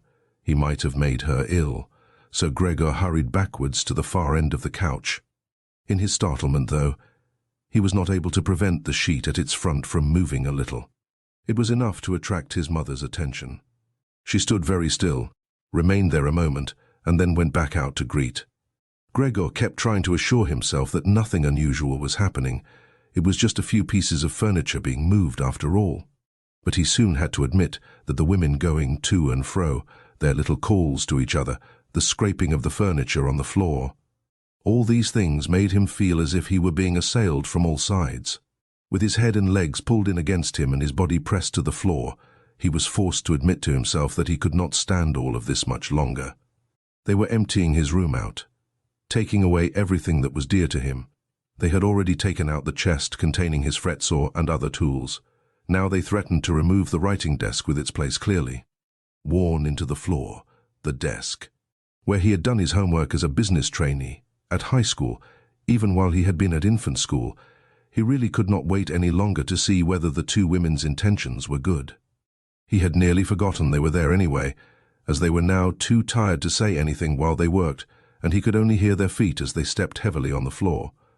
So, while the women were leant against the desk in the other room catching their breath, he sallied out, changed direction 4 times, not knowing what he should say first, before his attention was suddenly caught by the picture on the wall, which was already denuded of everything else that had been on it, of the lady dressed in copious fur. He hurried up onto the picture and pressed himself against its glass. It held him firmly and felt good on his hot belly. This picture, at least, now totally covered by Gregor, would certainly be taken away by no one. He turned his head to face the door into the living room, so that he could watch the women when they came back. They had not allowed themselves a long rest, and came back quite soon. Gret had put her arm around her mother and was nearly carrying her. "What shall we take now, then?" said Gret, and looked around. Her eyes met those of Gregor on the wall. Perhaps only because her mother was there, she remained calm, bent her face to her so that she would not look round, and said, albeit hurriedly and with a tremor in her voice, "Come on, let's go back in the living room for a while." Gregor could see what Gret had in mind. She wanted to take her mother somewhere safe and then chase him down from the wall. Well, she could certainly try it. He sat unyielding on his picture. He would rather jump at Gret's face. But Gret's words had made her mother quite worried. She stepped to one side, saw the enormous brown patch against the flowers of the wallpaper, and before she even realized it was Gregor that she saw, screamed, "Oh God, oh God!" Arms outstretched, she fell onto the couch as if she had given up everything and stayed there immobile. "Gregor!" shouted his sister, glowering at him and shaking her fist. That was the first word she had spoken to him directly since his transformation. She ran into the other room to fetch some kind of smelling salts to bring her mother out of her faint. Gregor wanted to help too. He could save his picture later. Although he stuck fast to the glass and had to pull himself off by force, then he too ran into the next room as if he could advise his sister like in the old days, but he had to just stand behind her doing nothing. She was looking into various bottles. He startled her when she turned round. A bottle fell to the ground and broke. A splinter cut Gregor's face. Some kind of caustic medicine splashed all over him, now without delaying any longer. Gret took hold of all the bottles she could and ran with them in to her mother. She slammed the door shut with her foot. So now Gregor was shut out from his mother, who, because of him, might be near to death. He could not open the door if he did not want to chase his sister away. And she had to stay with his mother. There was nothing for him to do but wait, and, oppressed with anxiety and self-reproach, he began to crawl about. He crawled over everything: walls, furniture, ceiling. And finally, in his confusion, as the whole room began to spin around him, he fell down into the middle of the dinner table. He lay there for a while, numb and immobile. All around him it was. Quiet. Maybe that was a good sign. Then there was someone at the door. The maid, of course, had locked herself in her kitchen so that Great would have to go and answer it. His father had arrived home. "What's happened?" were his first words. Great's appearance must have made everything clear to him. She answered him with subdued voice and openly pressed her face into his chest. "Mother's fainted, but she's better now." Gregor got out. "Just as I expected," said his father. "Just as I always said, but you women wouldn't listen, would you?" It was clear to Gregor that Great had not said enough, and that his father took it to mean that something bad had happened, that he was responsible for some act of violence. That meant Gregor would now have to try to calm his father, as he did not have the time to explain things to him even if that had been possible. So he fled to the door of his room and pressed himself against it, so that his father, when he came in from the hall, could see straight away that Gregor had the best intentions and would go back into his room without delay. That it would not be necessary to drive him back, but that they had only to open the door and he would disappear. His father, though, was not in the mood to notice subtleties like that. "Ah!" he shouted as he came in, sounding as if he were both angry and glad at the same time. Gregor drew his head back from the door and lifted it towards his father. He really had not imagined his father the way he stood there now, of late, with his new habit of crawling about. He had neglected to pay attention to what was going on the rest of the flat the way he had done before. He really ought to have expected things to have changed.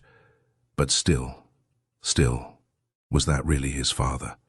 The same tired man as used to be laying there entombed in his bed when Gregor came back from his business trips, who would receive him sitting in the armchair in his nightgown when he came back in the evenings, who was hardly even able to stand up, but, as a sign of his pleasure, would just raise his arms, and who, on the couple of times a year when they went for a walk together on a Sunday or public holiday, wrapped up tightly in his overcoat between Gregor and his mother, would always labour his way forward a little more slowly than them, who were already walking slowly for his sake, who would place his stick down carefully, and, if he wanted to say something, would invariably stop and gather his companions around him.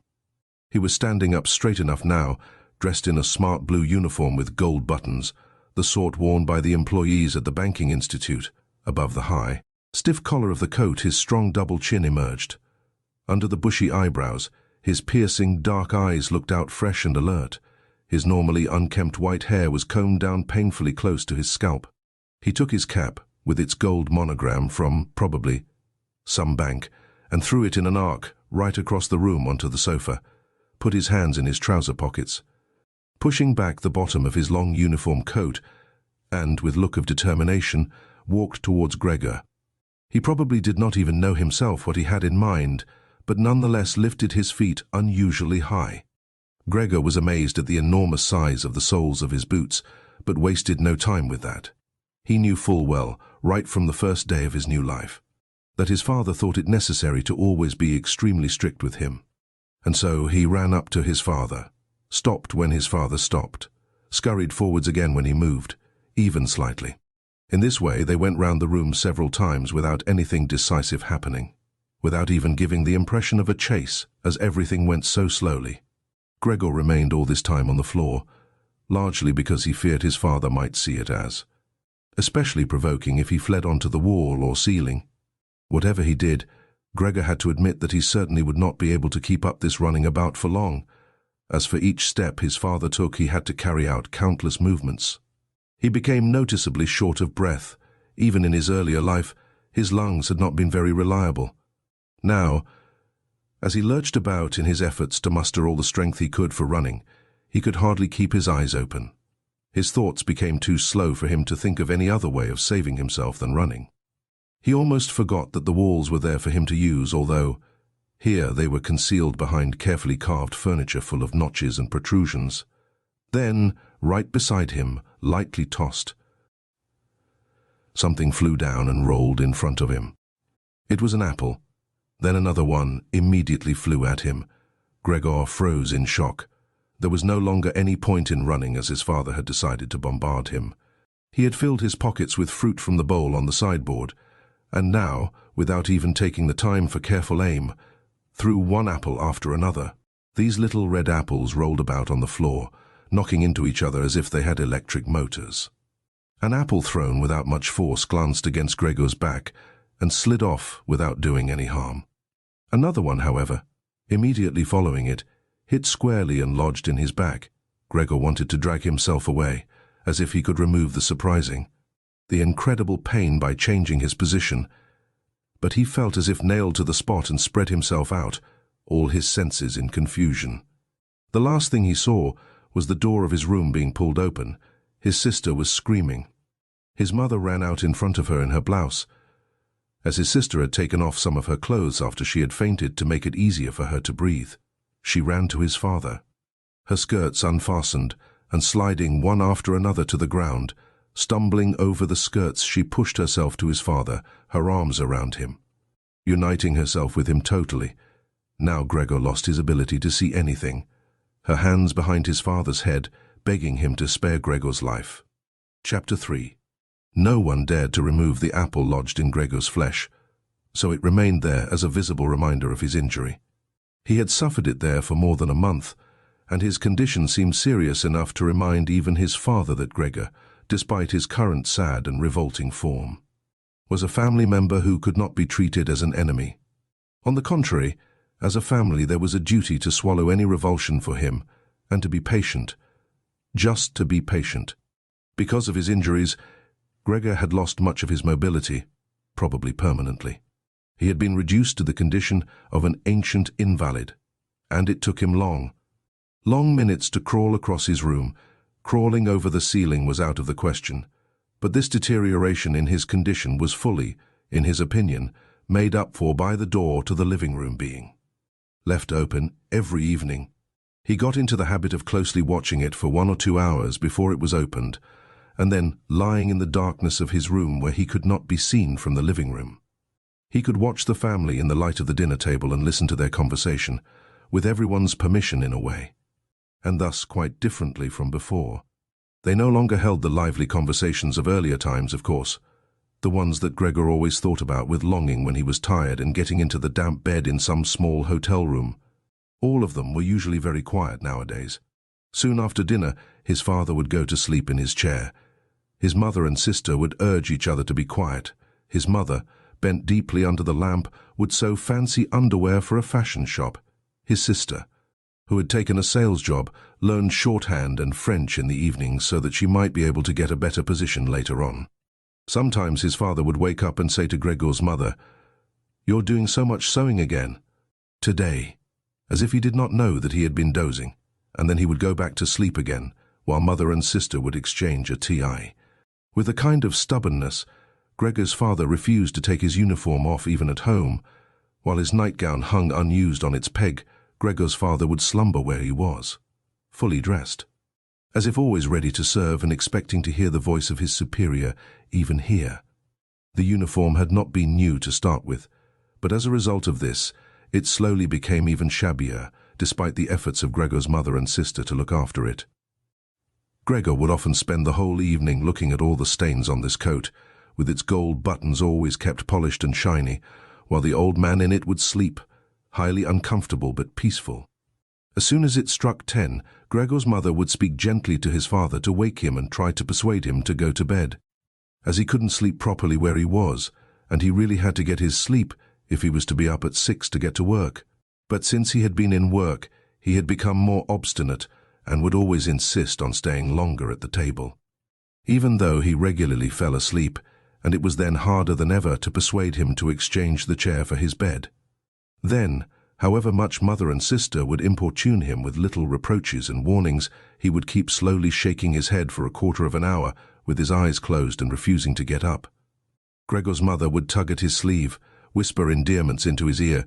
Gregor's sister would leave her work to help her mother, but nothing would have any effect on him. He would just sink deeper into his chair. Only when the two women took him under the arms he would abruptly open his eyes, look at them one after the other and say, "What a life! This is what peace I get in my old age." And supported by the two women he would lift himself up carefully, as if he were carrying the greatest load himself, let the women take him to the door, send them off, and carry on by himself, while Gregor's mother would throw down her needle and his sister her pen, so that they could run after his father and continue being of help to him, who, in this tired and overworked family, would have had time to give more attention to Gregor than was absolutely necessary. The household budget became even smaller, so now the maid was dismissed. An enormous, thick-boned charwoman with white hair that flapped around her head came every morning and evening to do the heaviest work. Everything else was looked after by Gregor's mother on top of the large amount of sewing work she did.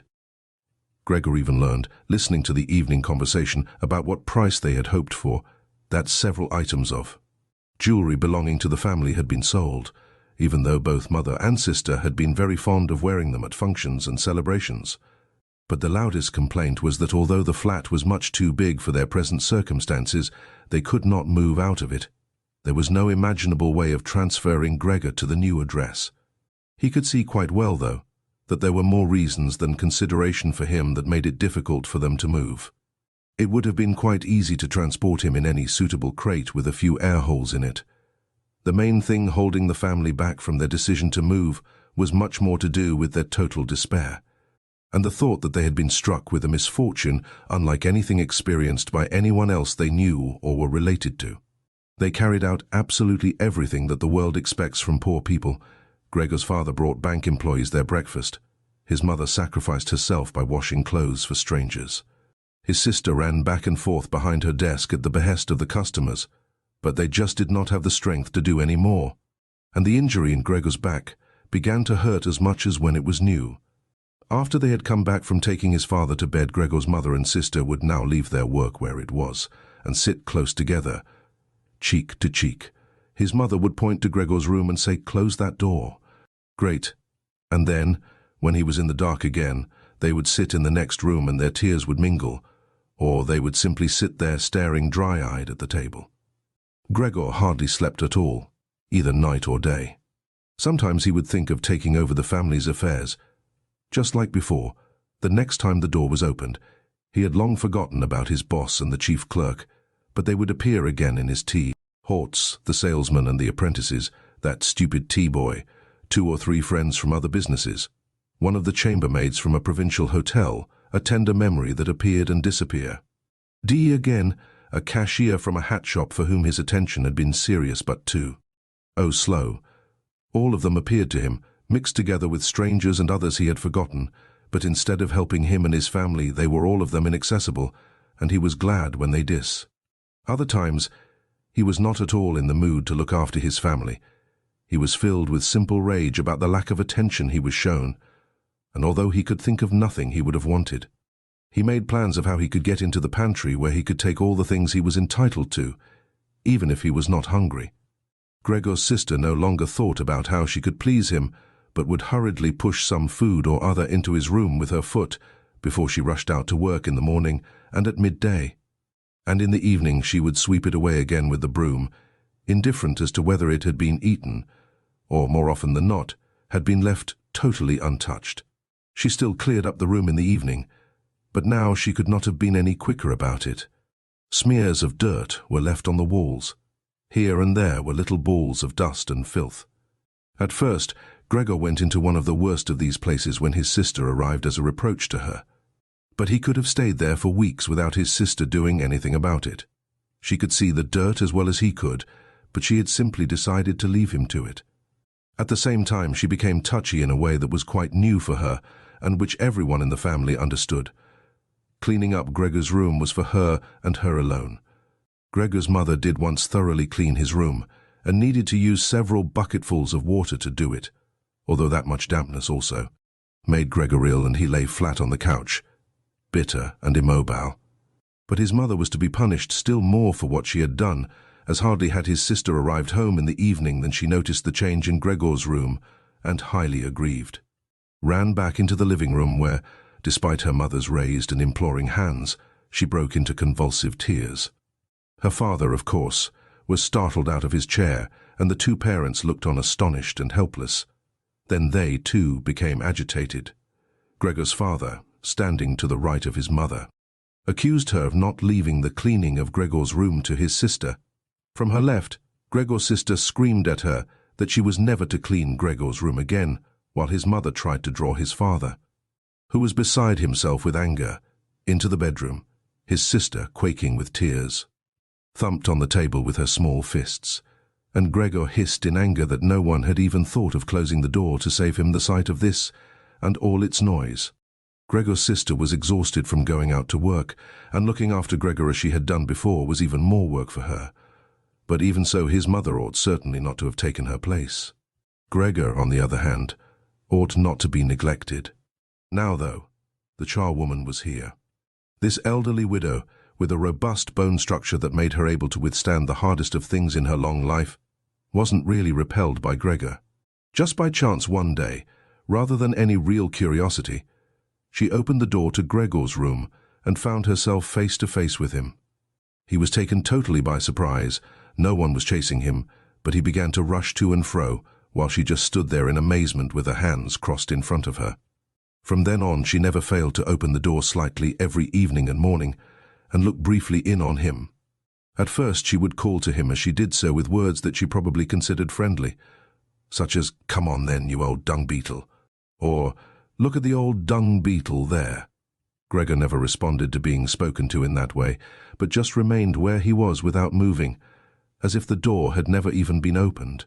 If only they had told this charwoman to clean up his room every day, instead of letting her disturb him for no reason whenever she felt like it. One day, early in the morning, while a heavy rain struck the window panes, perhaps indicating that spring was coming, she began to speak to him in that way once again. Gregor was so resentful of it that he started to move toward her. He was slow and infirm, but it was like a kind of attack. Instead of being afraid, the charwoman just lifted up one of the chairs from near the door and stood there with her mouth open, clearly intending not to close her mouth until the chair in her hand had been slammed down into Gregor's back. "Aren't you coming any closer then?" she asked when Gregor turned round again, and she calmly put the chair back in the corner. Gregor had almost entirely stopped eating. Only if he happened to find himself next to the food that had been prepared for him, he might take some of it into his mouth to play with it, leave it there a few hours and then, more often than not, spit it out again. At first he thought it was distress at the state of his room that stopped him eating, but he had soon got used to the changes made there.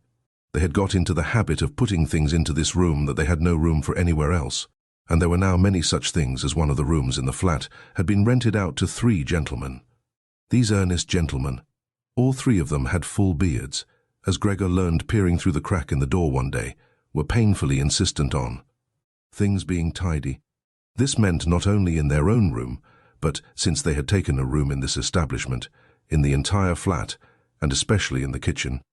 Unnecessary clutter was something they could not tolerate, especially if it was dirty. They had moreover brought most of their own furnishings and equipment with them.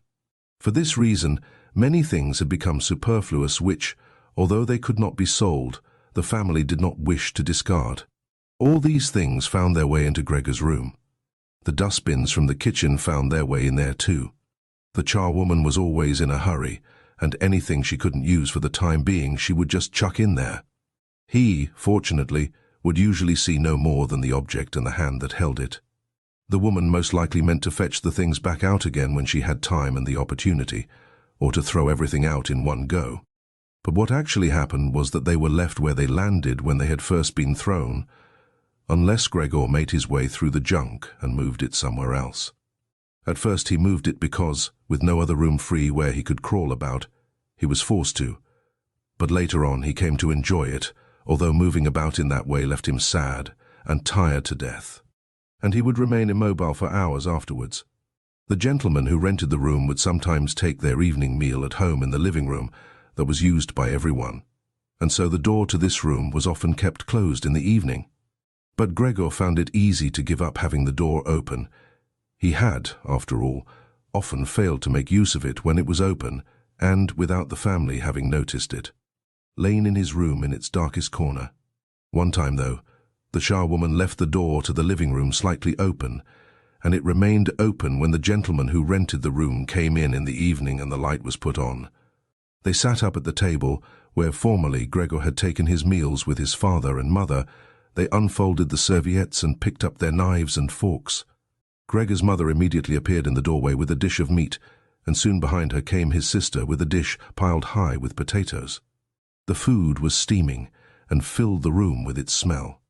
The gentlemen bent over the dishes set in front of them as if they wanted to test the food before eating it, and the gentleman in the middle, who seemed to count as an authority for the other two, did indeed cut off a piece of meat while it was still in its dish, clearly wishing to establish whether it was sufficiently cooked or whether it should be sent back to the kitchen.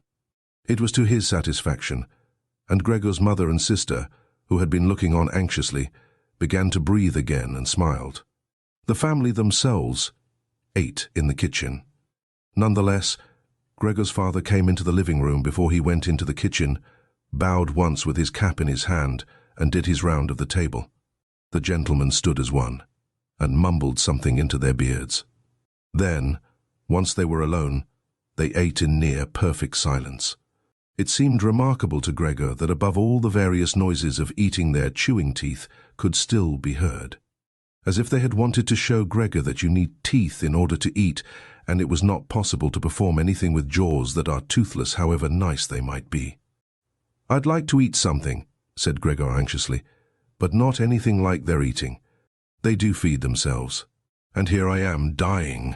Throughout all this time, Gregor could not remember having heard the violin being played, but this evening it began to be heard from the kitchen. The three gentlemen had already finished their meal.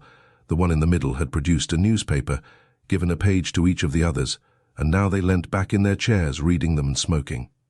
When the violin began playing, they became attentive, stood up and went on tiptoe over to the door of the hallway where they stood pressed against each other. Someone must have heard them in the kitchen as Gregor's father called out, "Is the playing perhaps unpleasant for the gentleman? We can stop it straight away."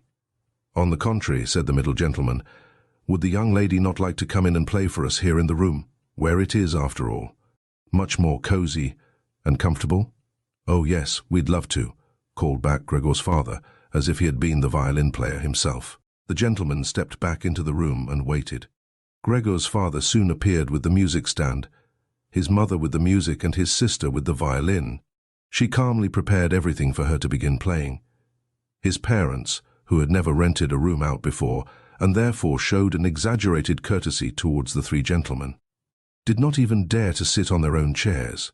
His father leant against the door with his right hand, pushed in between two buttons on his uniform coat. His mother, though, was offered a seat by one of the gentlemen and sat, leaving the chair where the gentleman happened to have placed it, out of the way in a corner. His sister began to play. Father and mother paid close attention, one on each side, to the movements of her hands. Drawn in by the playing, Gregor had dared to come forward a little and already had his head in the living room. Before, he had taken great pride in how considerate he was, but now it hardly occurred to him that he had become so thoughtless about the others. What's more, there was now all the more reason to keep himself hidden as he was covered in the dust that lay everywhere in his room and flew up at the slightest movement. He carried threads, hairs, and remains of food about on his back and sides. He was much too indifferent to everything now to lay on his back and wipe himself on the carpet like he had used to do several times a day. And despite this condition, he was not too shy to move forward a little onto the immaculate floor of the living room. No one noticed him, though. The family was totally preoccupied with the violin playing. At first, the three gentlemen had put their hands in their pockets and come up far too close behind the music stand to look at all the notes being played, and they must have disturbed Gregor's sister, but soon, in contrast with the family, they withdrew back to the window with their heads sunk and talking to each other at half volume. And they stayed by the window while Gregor's father observed them anxiously. It really now seemed very obvious that they had expected to hear some beautiful or entertaining violin playing, but had been disappointed. That they had had enough of the whole performance, and it was only now out of politeness that they allowed their peace to be disturbed. It was especially unnerving, the way they all blew the smoke from their cigarettes upwards from their mouth and noses. Yet Gregor's sister was playing so beautifully. Her face was leant to one side, following the lines of music with a careful and melancholy expression.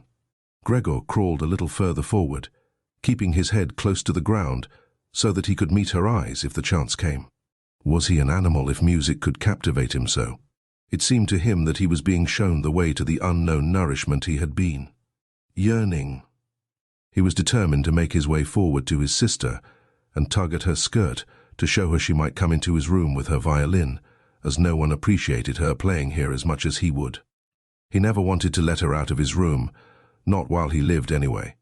His shocking appearance should, for once, be of some use to him. He wanted to be at every door of his room at once to hiss and spit at the attackers. His sister should not be forced to stay with him, though, but stay of her own free will. She would sit beside him on the couch with her ear bent down to him, while he told her how he had always intended to send her to the conservatory. How he would have told everyone about it last Christmas. Had Christmas really come and gone already? If this misfortune hadn't got in the way, and refused to let anyone dissuade him from it. On hearing all this, his sister would break out in tears of emotion, and Gregor would climb up to her shoulder and kiss her neck, which, since she had been going out to work, she had kept free without any necklace or collar. "Mr. Samsa," shouted the middle gentleman to Gregor's father, pointing without wasting any more words, with his forefinger at Gregor as he slowly moved forward. The violin went silent. The middle of the three gentlemen first smiled at his two friends, shaking his head, and then looked back at Gregor. His father seemed to think it more important to calm the three gentlemen before driving Gregor out. Even though they were not at all upset, and seemed to think Gregor was more entertaining than the violin playing had been. He rushed up to them with his arms spread out, and attempted to drive them back into their room at the same time as trying to block their view of Gregor with his body. Now they did become a little annoyed, and it was not clear whether it was his father's behavior that annoyed them, or the dawning realization that they had had a neighbor like Gregor in the next room without knowing it. They asked Gregor's father for explanations, raised their arms like he had, tugged excitedly at their beards, and moved back towards their room only very slowly. Meanwhile, Gregor's sister had overcome the despair she had fallen into when her playing was suddenly interrupted. She had let her hands drop and let violin and bow hang limply for a while, but continued to look at the music as if still playing, but then she suddenly pulled herself together, lay the instrument on her mother's lap, who still sat laboriously struggling for breath where she was, and ran into the next room, which, under pressure from her father, the three gentlemen were more quickly moving toward. Under his sister's experienced hand, the pillows and covers on the beds flew up and were put into order, and she had already finished making the beds and slipped out again before the three gentlemen had reached the room. Gregor's father seemed so obsessed with what he was doing that he forgot all the respect he owed to his tenants. He urged them and pressed them until, when he was already at the door of the room, the middle of the three gentlemen shouted like thunder and stamped his foot, and thereby brought Gregor's father to a halt. "I declare here and now," he said, raising his hand and glancing at Gregor's mother and sister to gain their attention too, "that with regard to the repugnant conditions that prevail in this flat, and with this family," here he looked briefly but decisively at the floor, "I give immediate notice on my room. For the days that I have been living here I will, of course, pay nothing at all. On the contrary, I will consider whether to proceed with some kind of action for damages from you. And believe me, it would be very easy to set out the grounds for such an action." He was silent and looked straight ahead as if waiting for something. And indeed, his two friends joined in with the words, "And we also give immediate notice."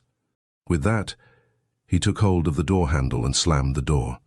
Gregor's father staggered back to his seat, feeling his way with his hands, and fell into it. It looked as if he was stretching himself out for his usual evening nap, but from the uncontrolled way his head kept nodding, it could be seen that he was not sleeping at all. Throughout all this, Gregor had lain still where the three gentlemen had first seen him. His disappointment at the failure of his plan, and perhaps also because he was weak from hunger, made it impossible for him to move. He was sure that everyone would turn on him any moment, and he waited. He was not even startled out of this state when the violin on his mother's lap fell from her trembling fingers and landed loudly on the floor. "Father, Mother," said his sister, hitting the table with her hand as introduction, "we can't carry on like this. Maybe you can't see it, but I can. I don't want to call this monster my brother. All I can say is, we have to try and get rid of it. We've done all that's humanly possible to look after it and be patient. I don't think anyone could accuse us of doing anything wrong." "She's absolutely right," said Gregor's father to himself. His mother, who still had not had time to catch her breath, began to cough dully, her hand held out in front of her and a deranged expression in her eyes. Gregor's sister rushed to his mother and put her hand on her forehead. Her words seemed to give Gregor's father some more definite ideas. He sat upright, played with his uniform cap between the plates left by the three gentlemen after their meal, and occasionally looked down at Gregor as he lay there immobile. "We have to try and get rid of it," said Gregor's sister, now speaking only to her father, as her mother was too occupied with coughing to listen. "It'll be the death of both of you. I can see it coming. We can't all work as hard as we have to, and then come home to be tortured like this. We can't endure it. I can't endure it anymore." And she broke out so heavily in tears that they flowed down the face of her mother, and she wiped them away with mechanical hand movements. "My child," said her father with sympathy and obvious understanding, "what are we to do?" His sister just shrugged her shoulders as a sign of the helplessness and tears that had taken hold of her, displacing her earlier certainty. "If he could just understand us," said his father almost as a question. His sister shook her hand vigorously through her tears as a sign that of that there was no question. "If he could just understand us," repeated Gregor's father, closing his eyes in acceptance of his sister's certainty that that was quite impossible, "then perhaps we could come to some kind of arrangement with him. But as it is—" "It's got to go," shouted his sister. "That's the only way, father. You've got to get rid of the idea that that's Gregor. We've only harmed ourselves by believing it for so long. How can that be Gregor? If it were Gregor, he would have seen long ago that it's not possible for human beings to live with an animal like that, and he would have gone of his own free will. We wouldn't have a brother any more then, but we could carry on with our lives and remember him with respect. As it is, this animal is persecuting us. It's driven out our tenants. It obviously wants to take over the whole flat and force us to sleep on the streets. Father, look, just look." She suddenly screamed, "He's starting again," in her alarm, which was totally beyond Gregor's comprehension. His sister even abandoned his mother, as she pushed herself vigorously out of her chair, as if more willing to sacrifice her own mother than stay anywhere near Gregor. She rushed over to behind her father, who had become excited merely because she was, and stood up half raising his hands in front of Gregor's sister as if to protect her. But Gregor had had no intention of frightening anyone, least of all his sister. All he had done was begin to turn round so that he could go back into his room, although that was in itself quite startling, as his pain-racked condition meant that turning round required a great deal of effort, and he was using his head to help himself do it, repeatedly raising it and striking it against the floor. He stopped and looked round. They seemed to have realized his good intention and had only been alarmed briefly. Now they all looked at him in unhappy silence. His mother lay in her chair with her legs stretched out and pressed against each other, her eyes nearly closed with exhaustion. His sister sat next to his father with her arms around his neck. "Maybe now they'll let me turn round," thought Gregor, and went back to work. He could not help panting loudly with the effort, and had sometimes to stop and take a rest. No one was making him rush any more. Everything was left up to him. As soon as he had finally finished turning round, he began to move straight ahead. He was amazed at the great distance that separated him from his room, and could not understand how he had covered that distance in his weak state a little while before, and almost without noticing it. He concentrated on crawling as fast as he could, and hardly noticed that there was not a word, not any cry from his family to distract him. He did not turn his head until he had reached the doorway. He did not turn it all the way round, as he felt his neck becoming stiff, but it was nonetheless enough to see that nothing behind him had changed. Only his sister had stood up. With his last glance he saw that his mother had now fallen completely asleep. He was hardly inside his room before the door was hurriedly shut, bolted and locked. The sudden noise behind Gregor so startled him that his little legs collapsed under him. It was his sister who had been in so much of a rush. She had been standing there waiting and sprung forward lightly. Gregor had not heard her coming at all, and as she turned the key in the lock she said loudly to her parents, "At last!" "What now then?" Gregor asked himself as he looked round in the darkness. He soon made the discovery that he could no longer move at all. This was no surprise to him. It seemed rather that being able to actually move around on those spindly little legs until then was unnatural. He also felt relatively comfortable. It is true that his entire body was aching, but the pain seemed to be slowly getting weaker and weaker, and would finally disappear altogether. He could already hardly feel the decayed apple in his back or the inflamed area around it, which was entirely covered in white dust. He thought back of his family with emotion and love. If it was possible, he felt that he must go away even more strongly than his sister. He remained in this state of empty and peaceful rumination until he heard the clock tower strike 3 in the morning. He watched as it slowly began to get light everywhere outside the window too. Then, without his willing it, his head sank down completely, and his last breath flowed weakly from his nostrils. When the cleaner came in early in the morning, they'd often asked her not to keep slamming the doors, but with her strength, and in her hurry she still did. So that everyone in the flat knew when she'd arrived, and from then on it was impossible to sleep in peace. She made her usual brief look in on Gregor, and at first found nothing special. She thought he was laying there so still on purpose, playing the martyr. She attributed all possible understanding to him. She happened to be holding the long broom in her hand, so she tried to tickle Gregor with it from the doorway. When she had no success with that, she tried to make a nuisance of herself and poked at him a little. And only when she found she could shove him across the floor with no resistance at all did she start to pay attention. She soon realized what had really happened, opened her eyes wide, whistled to herself, but did not waste time to yank open the bedroom doors and shout loudly into the darkness of the bedrooms. "Come and have a look at this. It's dead, just lying there stone dead." Mr. and Mrs. Samsa sat upright there in their marriage bed and had to make an effort to get over the shock caused by the cleaner before they could grasp what she was saying. But then, each from his own side, they hurried out of bed. Mr. Samsa threw the blanket over his shoulders. Mrs. Samsa just came out in her nightdress, and that is how they went into Gregor's room. On the way they opened the door to the living room where Great had been sleeping since the 3 gentlemen had moved in. She was fully dressed as if she had never been asleep, and the paleness of her face seemed to confirm this. "Dead?"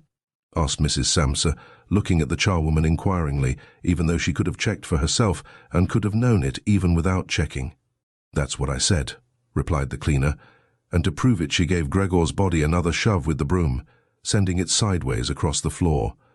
Mrs. Samsa made a movement, as if she wanted to hold back the broom, but did not complete it. "Now then," said Mr. Samsa, "let's give thanks to God for that." He crossed himself, and the 3 women followed his example. Great, who had not taken her eyes from the corpse, said, "Just look how thin he was. He didn't eat anything for so long." The food came out again just the same as when it went in. Gregor's body was indeed completely dried up and flat. They had not seen it until then, but now he was not lifted up on his little legs, nor did he do anything to make them look away. "Great, come with us in here for a little while," said Mrs. Samsa with a pained smile, and Great followed her parents into the bedroom, but not without looking back at the body. The cleaner shut the door and opened the window wide. Although it was still early in the morning, the fresh air had something of warmth mixed in with it. It was already the end of March, after all. The 3 gentlemen stepped out of their room and looked round in amazement for their breakfasts. They had been forgotten about. "Where is our breakfast?" the middle gentleman asked the cleaner irritably.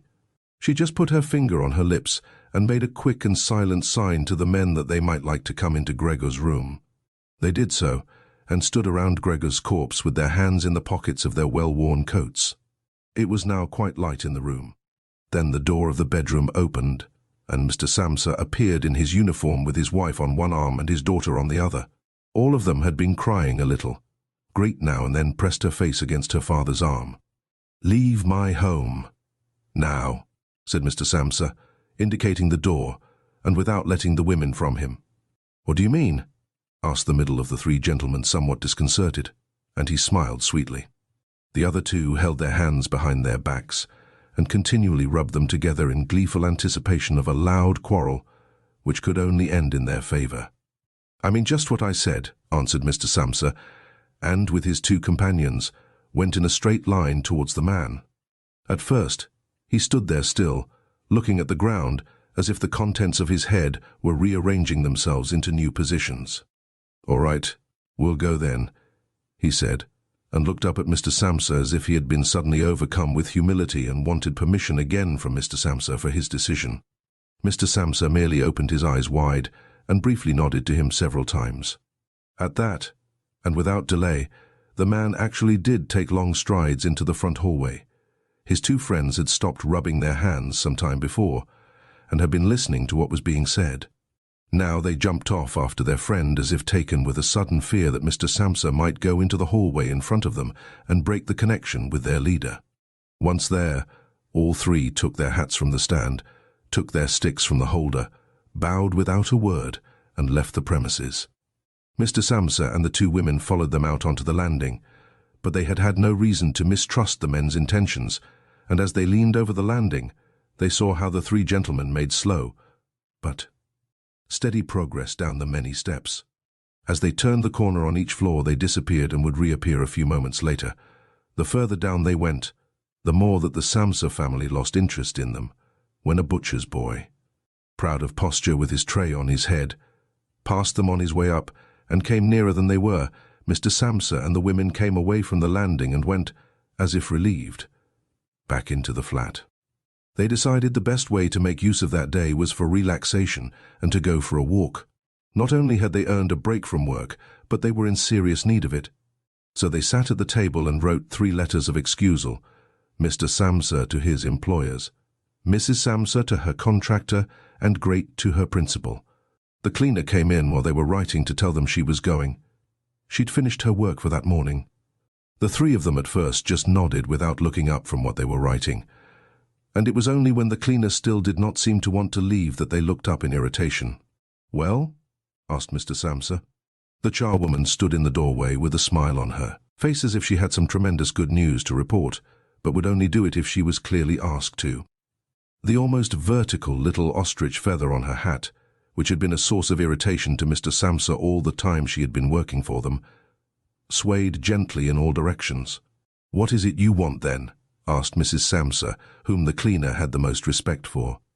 "Yes," she answered, and broke into a friendly laugh that made her unable to speak straight away. "Well then, that thing in there, you needn't worry about how you're going to get rid of it. That's all been sorted out." Mrs. Samsa and Great bent down over their letters as if intent on continuing with what they were writing. Mr. Samsa saw that the cleaner wanted to start describing everything in detail, but with outstretched hand, he made it quite clear that she was not to.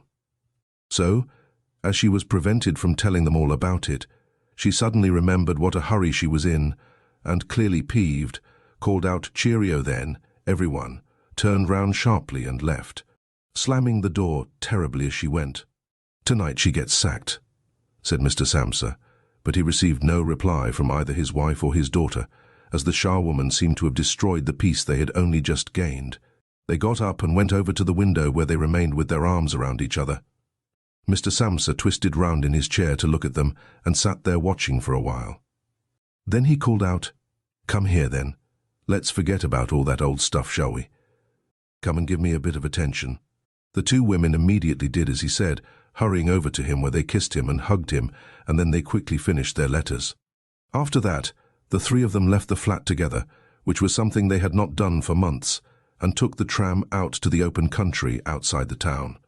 They had the tram, filled with warm sunshine, all to themselves. Leant back comfortably on their seats, they discussed their prospects, and found that on closer examination they were not at all bad. Until then they had never asked each other about their work, but all 3 had. Jobs which were very good, and held particularly good promise for the future. The greatest improvement for the time being, of course, would be achieved quite easily by moving house. What they needed now was a flat that was smaller and cheaper than the current one which had been chosen by Gregor, one that was in a better location, and most of all, more practical. All the time, Great was becoming livelier. With all the worry they had been having of late, her cheeks had become pale, but while they were talking, Mr. and Mrs. Samsa were struck, almost simultaneously, with the thought of how their daughter was blossoming into a well-built and beautiful young lady. They became quieter.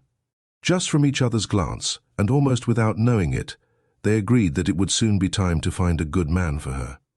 And, as if in confirmation of their new dreams and good intentions, as soon as they reached their destination, Great was the first to get up and stretch out her young body. Thank you for listening to Legendary Audiobooks.